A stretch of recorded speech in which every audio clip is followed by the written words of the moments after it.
Buenas tardes, yo voy a presentar los resultados finales de mi tesis de investigación que desarrollé para la maestría en Diseño y Estudios Urbanos.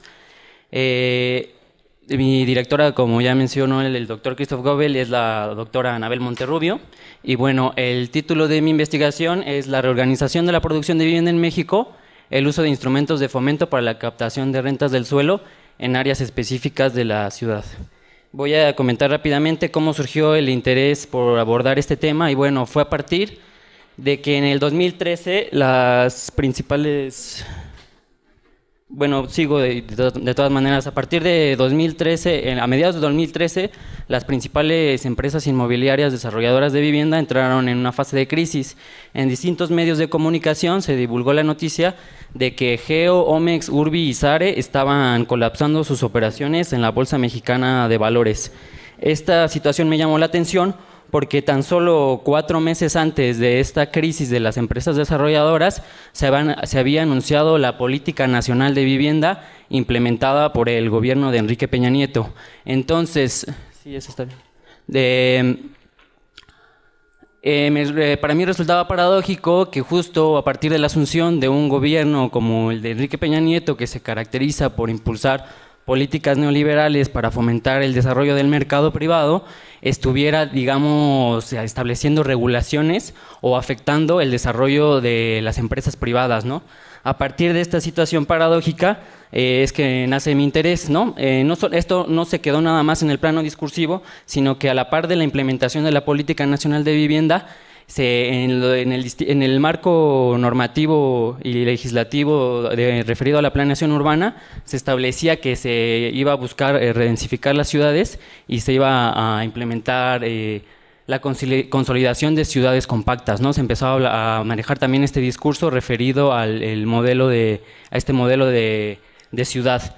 Adicionalmente, se delimitaron perímetros de contención urbana para las 384 ciudades que conforman el Sistema Urbano Nacional. Aquí en la imagen se ve nada más la delimitación de los perímetros de contención urbana para la zona metropolitana del Valle de México. Entonces, se pretendía que a partir de la delimitación de estos perímetros se controlara ya el desarrollo del mercado inmobiliario, ¿no? Bueno, a partir de esta situación, las preguntas que guiaron el desarrollo de mi investigación fueron: ¿en qué medida la acción estatal se encuentra fomentando o no el desenvolvimiento del mercado inmobiliario habitacional? Y también, ¿cuáles son y cómo funcionan las herramientas en las que se apoya el Estado para incidir en los procesos de transformación territorial? Siguiente. El objetivo general que se planteó para esta investigación fue analizar el vínculo existente entre las transformaciones territoriales, las políticas habitacionales y la producción de vivienda en México, es decir, se pretendió abordar estas 3 variables y específicamente analizar el impacto de estas políticas de redensificación con relación también a la captación de rentas del suelo y los instrumentos que facilitan este proceso, los instrumentos de desarrollo urbano. El punto de partida, como ya comenté, fue la crisis de las empresas inmobiliarias. Esto responde a la necesidad de racionalizar esta crisis y observar de qué manera se restaura temporalmente el equilibrio de este sector. Esto parte de la concepción de que es durante las crisis económicas cuando se evidencia de manera más clara las contradicciones del modo de producción capitalista y, bueno, racionalizarlas nos puede ofrecer herramientas para entender el carácter futuro que tendrá este modo de producción, al menos temporalmente, ¿no? De parte de la metodología se utilizaron 2 escalas de análisis con el objetivo de construir una visión general de la crisis, pero también analizando su influencia y adaptación al territorio en el ámbito local. El ámbito local abordó específicamente la zona metropolitana del Valle de México.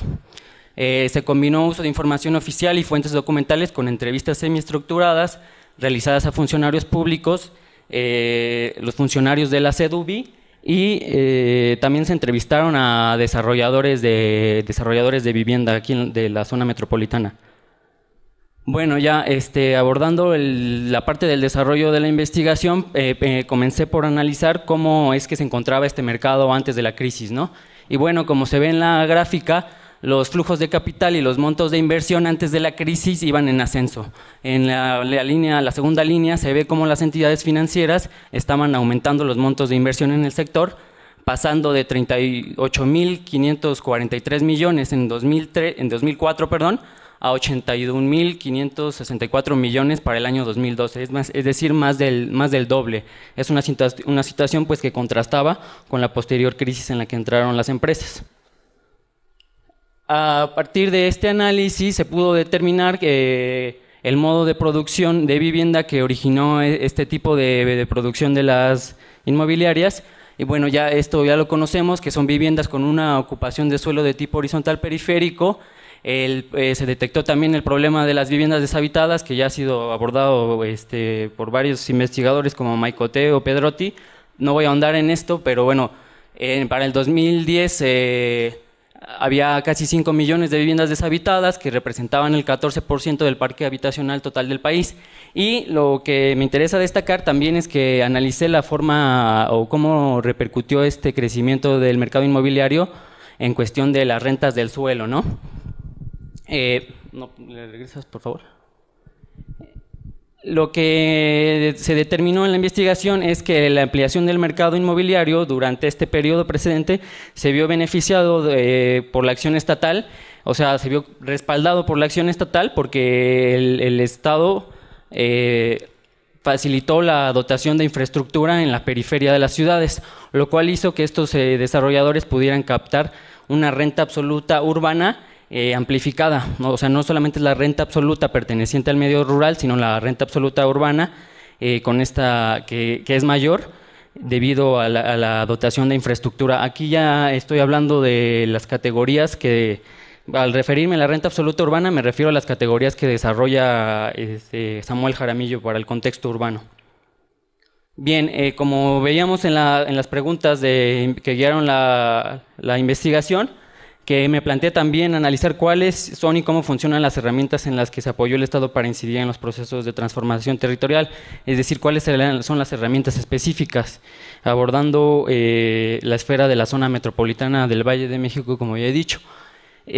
Primero analicé la postura de la esfera federal, de estatal federal, y bueno, era explícita la postura, por ejemplo, de la CONAVI, donde se busca que la zonificación es un obstáculo, dice, ¿no?, la CONAVI, y que la zonificación se tiene que flexibilizar. Esta flexibilización de la zonificación o de los usos de suelo, ¿qué es lo que significa? Sobreponerle otra zonificación, es lo que habla la CONAVI, ¿no? Dice, cito, que puede ser considerada como una zonificación opcional que se mantiene flotando hasta que los propietarios solicitan su aplicación. ¿A qué se entiende con esto de como zonificación opcional? Yo creo que a lo mejor algunos ya se empiezan a dar una idea, ¿no? Es decir, que los usos de suelo y la zonificación primaria y la secundaria pues deje de funcionar y que se le sobreponga otra zonificación, como lo que voy a abordar más adelante, que son los polígonos de actuación, los sistemas de actuación y el sistema de transferencia de potencialidad. Para hacer el análisis de los instrumentos de desarrollo urbano y bueno, también analizar o caracterizar el proceso en el que se encuentra la planificación urbana, retomo la concepción que desarrollan Pino y Moreno, que ellos establecen que la planificación urbana se encuentra en un estado de transición.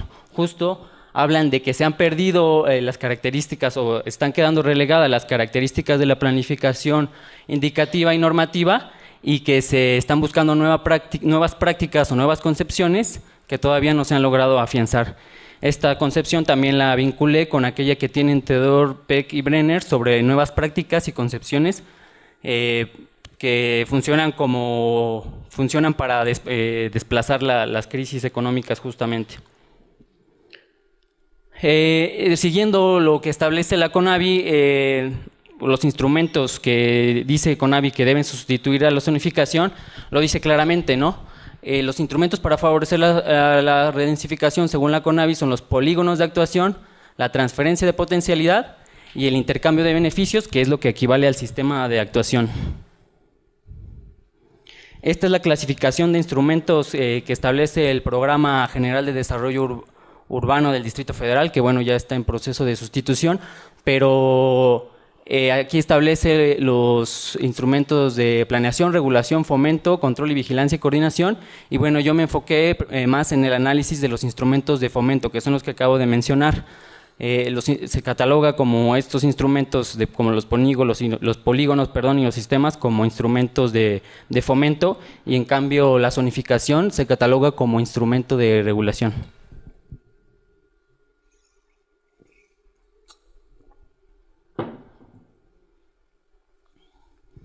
No voy a ahondar mucho para describir el funcionamiento de los instrumentos por cuestión de tiempo, pero bueno, en los polígonos de actuación a grandes rasgos se puede relocalizar los usos del suelo, intercambiar potencialidades, relotificar, y aparte estos polígonos tienen lineamientos específicos referidos a área libre, niveles de construcción, superficie máxima de construcción, etcétera, ¿no? Este instrumento a su vez se vincula con otro que es el sistema de actuación. Seguramente ustedes han escuchado hablar de los SAC, los famosos SAC, y bueno, el polígono de actuación se aplica a través de un sistema de actuación ya sea social, privado, por cooperación. Los más conocidos o los más polémicos, digamos, han sido los SAC. Cuando estudié yo cómo la forma de operación de estos instrumentos, me encontré con vacíos dentro de la legislación o con situaciones bastante complejas, ¿no? Sobre todo en la forma de administración de los sistemas de actuación por cooperación, ya que todas estas acciones como relotificación, cambiar los usos de suelo, intercambiar potencialidad, generan ingresos que van a dar a un fideicomiso. No obstante, el carácter de este fideicomiso no está bien definido. Siguiente. Realicé entrevistas a los funcionarios de la SEDUBI, y cuando les pregunté cuál era el carácter de este fideicomiso, algunos me decían que era privado y otros me decían que era público. Cuando entrevisté al director de instrumentos para el desarrollo urbano de la SEDUBI, me dijo, propiamente no sé quién es porque no es mi función propia ver los recursos, ¿no? Cuando entrevisté a la directora general de gestión y vinculación de asuntos jurídicos normativos de la Autoridad del Espacio Público, esto fue lo que me respondió. Me dijo, buena pregunta, no tengo la menor idea. Yo lo único que sé es que hay un área en el piso 10 que se trató de armar, que era un área como de proyectos estratégicos. Esto a mí me habla pues de un problema estructural, ya que pues todo lo que los cambios de uso de suelo, de la transferencia de potencialidad, como les dije, genera ingresos, pero no sabemos entonces a dónde van a dar esos ingresos, ¿no? Si ni siquiera los mismos funcionarios de la SEDUBI quisieron decir o no saben, pues entonces estamos hablando de un problema, desde mi perspectiva, grave, ¿no? ¿Le regresas, por favor? Por otro lado, también sobre la operación de los polígonos de actuación, le pregunté a los desarrolladores de inmobiliarios que ellos cómo utilizaban estos instrumentos, y por ejemplo uno de ellos me respondió, ahora ya no le llaman norma 26, sino le llaman polígonos de actuación. Ese es el nombre, polígonos de actuación, donde de nueva cuenta yo como gobierno te doy las facilidades para que puedas construir y que puedas generar vivienda. Entonces podemos darnos cuenta de que los desarrolladores también tienen una idea de que ha habido un cambio en la normatividad, sin embargo, porque este desarrollador iguala, digamos, la función de la norma 26 con los polígonos, sin embargo, la finalidad es la misma, ¿no? Fomentar el desarrollo inmobiliario y, digamos, darle esta certeza a los desarrolladores. También se investigó la forma de operación de la transferencia de potencialidad. Por cuestión de tiempo ya no voy a ahondar mucho en esto. Y bueno, también todo este análisis se vinculó con las categorías de rentas de suelo que desarrolla Jaramillo. Y bueno, a grandes rasgos en este cuadro plasmé cómo es que el cambio en la forma de operación de los instrumentos también ha afectado directamente a la captación de rentas de suelo, ¿no? Podemos ver un proceso de transformación en donde los instrumentos de regulación como la zonificación facilitaban la captación de la renta absoluta urbana en la periferia, y hay digamos un proceso justo de transición, como dicen Pino y Moreno, hacia el uso más bien de instrumentos de fomento como los polígonos, los SAC, etcétera, que no solamente incentivan la captación de la renta absoluta urbana, sino que también favorecen la captación de otras rentas como la renta primaria diferencial tipo 2, que se refiere más a cuestiones de localización y construcción en altura, y también la renta de monopolio de segregación. Para terminar, bueno, Entre los principales hallazgos, yo determino que los instrumentos que establecen límites a la modificación de los usos de suelo y las densidades de instrumento se mantienen flotando y no se refieren a una demarcación territorial específica. Estos instrumentos, como ya les he dicho, son los polígonos, los SAC y también los perímetros de contención urbana a nivel federal, que son los perímetros que les mostré en la primera lámina al inicio, ¿no? También, bueno, el efecto que produce en la captación de rentas de suelo es, como ya les dije, ¿no? Una modificación de una captación inicial más enfocada hacia la renta absoluta urbana y ahora una captación de renta primaria diferencial tipo 2 o renta de monopolio de segregación. Y finalmente, yo lo que establezco es que la reorganización del mercado inmobiliario llevada a cabo a través de la implementación de una política habitacional que bajo el discurso de la sustentabilidad busca regular la anarquía destructiva de los propios desarrolladores y a través de la ciudad compacta, presentada como un modelo de ciudad ideal, reorienta el funcionamiento del mercado de vivienda para preservar el bien del capital en su conjunto. Es decir, a partir de los resultados de la investigación yo determino que no es que el gobierno federal haya establecido una regulación al mercado inmobiliario, sino por el contrario, que lo que estaba haciendo con la delimitación de los perímetros y el uso de los otros instrumentos pues es reactivar el mercado, ¿no? Un mercado que ya estaba en una fase de agotamiento debido a que las viviendas que se estaban produciendo pues no se estaban vendiendo, estaban deshabitadas. También esta concepción del fomento de una ciudad ideal parte de que las ciudades compactas no pueden ser, es una denominación descriptiva y no constituyen categorías de análisis o categorías teóricas, y esto lo retomo justamente del investigador Emilio Pradilla. Y bueno, sería todo. Bueno, estos son futuras líneas de investigación, pero ya no, para otra ocasión las comentaría.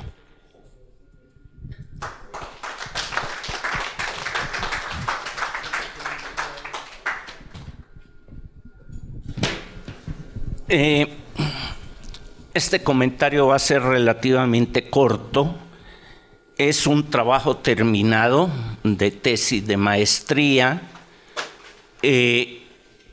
Yo tengo la ventaja en este caso de que leí el texto completo de la investigación y por tanto lo conozco a detalle. Por una coincidencia de que fui evaluador, o soy todavía evaluador de la tesis. Considero que tomándolo en el nivel de tesis de maestría, es un trabajo, a mi juicio, bastante bien logrado, y en ese sentido felicito tanto al estudiante como a la tutora. Creo que hay una correcta, dijéramos, tanto dosificación como articulación entre teoría y análisis concreto.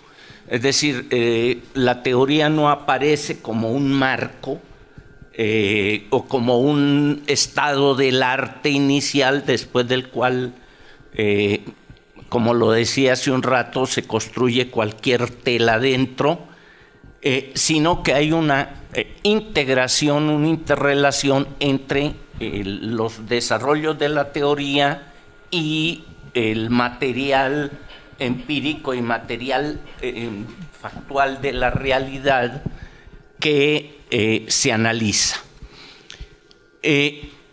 Yo creo que el tema tal cual tiene todavía mucho que desarrollar y que probablemente sería muy útil que se retomara, digo, es una sugerencia, se retomara como tema de una posible tesis de doctorado, dando énfasis, pero a partir del esqueleto de esta tesis, que todavía tiene mucho que desarrollar. Es un tema crucial en el momento actual para, no tanto la investigación, para la política de vivienda y desarrollo urbano del país.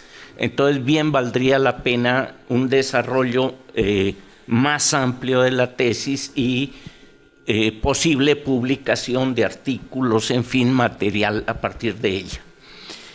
Yo simplemente quiero hacer dos comentarios que van en el sentido de lo que planteaba esta mañana. Bueno, uno, el otro no tanto. Creo que valdría la pena que, y hago el comentario porque la tesis se mueve en el marco del marxismo, es decir, parte de utilizar la teoría marxista. Entonces, por esto voy a hacer el comentario que voy a hacer. Si fuera otra la concepción teórica, haría otro tipo de comentario. Tú hablas del regreso de las viviendas al consumo. Cuando estás hablando del ciclo del capital, yo creo que valdría la pena de que revisáramos con detalle la introducción general a la contribución a la crítica de la economía política del 57, de 1857, de Marx, obviamente, donde plantea claramente que el consumo está fuera del ciclo del capital. Es más, dice, el consumo está fuera de la economía, porque la mercancía se realiza en el momento del intercambio y ya es, dijéramos, ya no tiene sentido para el ciclo del capital lo que pase con el producto. Se consuma, no se consuma, uno saque el coche de la concesionaria y lo estrelle contra el primer muro que encuentre, eso ya no es problema del ciclo del capital ni el capital mismo. La mercancía ya se realizó, ya regresó. El capital total incrementado al ciclo del capital y ya la mercancía puede pasar lo que quiera con ella. Entonces yo sugeriría que revisaras esa parte para que no quedara ese pequeño bache, que es un bache que tiene que ver mucho con todas estas teorizaciones conservadoras del consumo, que colocan a la sociedad actual como una sociedad de consumo. Y muchas de estas ideologías que yo creo que tenemos que discutir.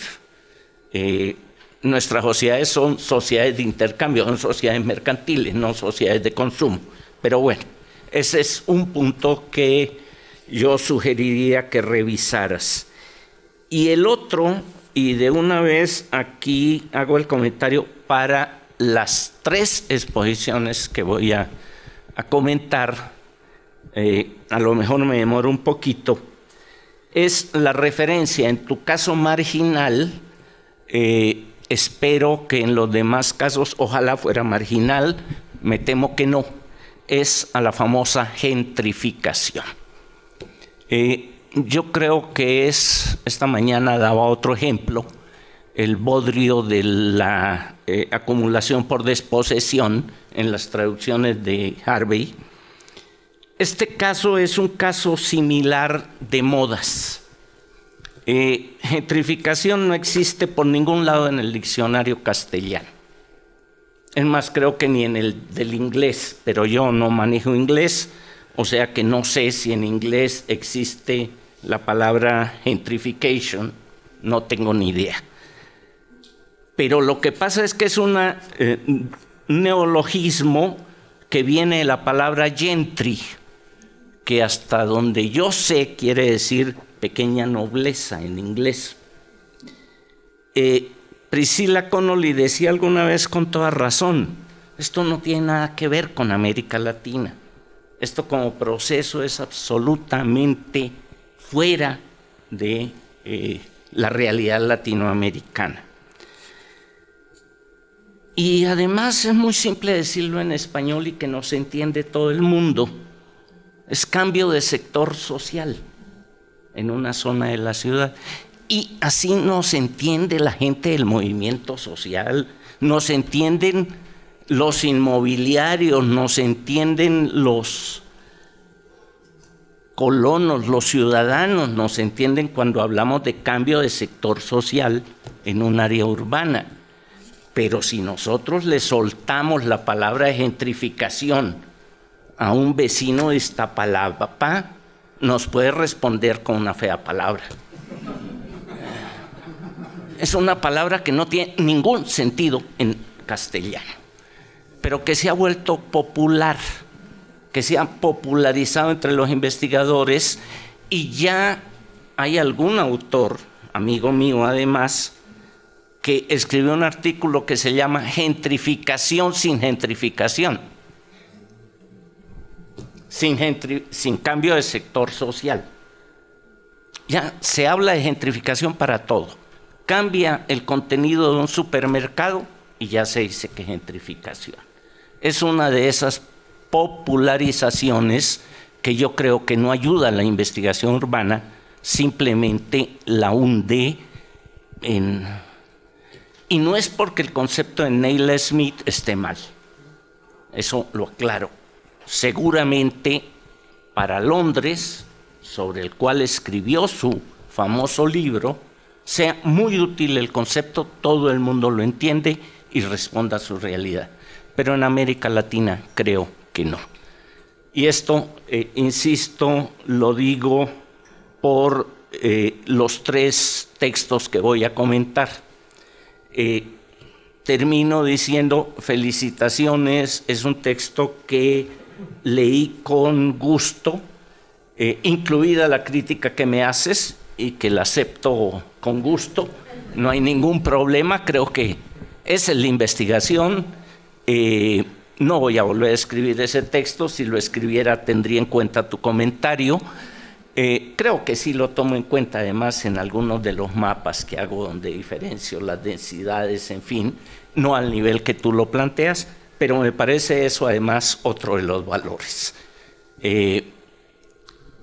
Eso sería todo. Felicidades y felicidades a la tutora.